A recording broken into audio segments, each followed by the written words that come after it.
यह वह शक्ति है जिसे समझने के लिए आत्मा की गहराइयों में उतरना पड़ता है। ब्रह्मचर्य, वो तप, वो व्रत, वो संकल्प जो मनुष्य को देवत्व की ओर ले जाता है, जिसे अपनाकर महाभारत के भीष्म पितामह जैसे योद्धा अमृतत्व को छू बैठे, जिनकी आंखों में वो तेज था कि राजा भी नजरें झुका लेते थे, जिनके शब्दों में ऐसा प्रभाव था कि पूरी सभा मौन हो जाया करती थी, और जिनका प्रतिज्ञा लेना ही धरती पर इतिहास बना देता था। क्योंकि ब्रह्मचर्य केवल संयम नहीं, ब्रह्मचर्य वो ज्वाला है जो मन की सारी अशुद्धियों को भस्म कर देती है। वो अग्नि है जो वासनाओं को जलाकर उसकी राख से एक ऐसा पुरुष निर्माण करती है जो न केवल शारीरिक रूप से अजेय होता है, बल्कि मानसिक और आत्मिक स्तर पर भी अडिग और अनंत शक्ति का भंडार बन जाता है। भीष्म पितामह इसका जीवित प्रमाण थे, जिन्होंने जीवन भर एक स्त्री के लिए न केवल संन्यास लिया, बल्कि कभी मन से भी किसी स्त्री की कल्पना तक नहीं की।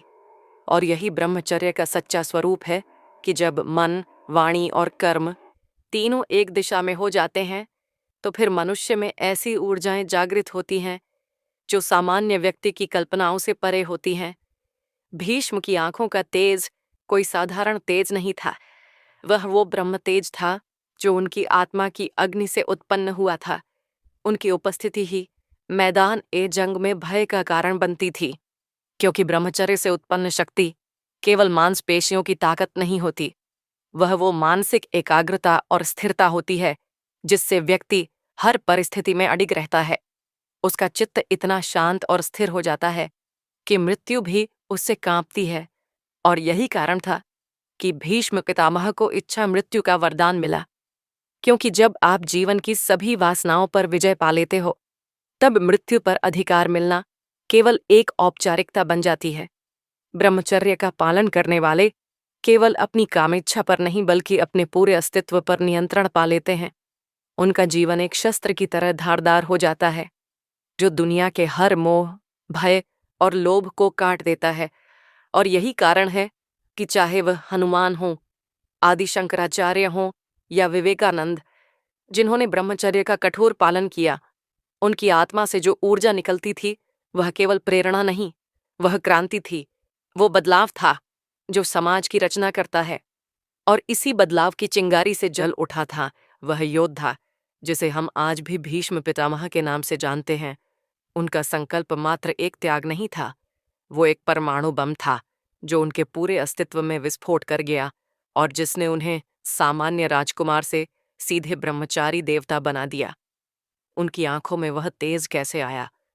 वो कोई साधारण चमक नहीं थी, वो उनकी हजारों रातों की तपस्या, हजारों इच्छाओं के गला घोंटने की अग्नि और पूरे जीवन की त्याग यात्रा की ऊर्जा थी, जिसने उन्हें ऐसा दिव्य तेज दिया जो देखने वाले को हिला दे।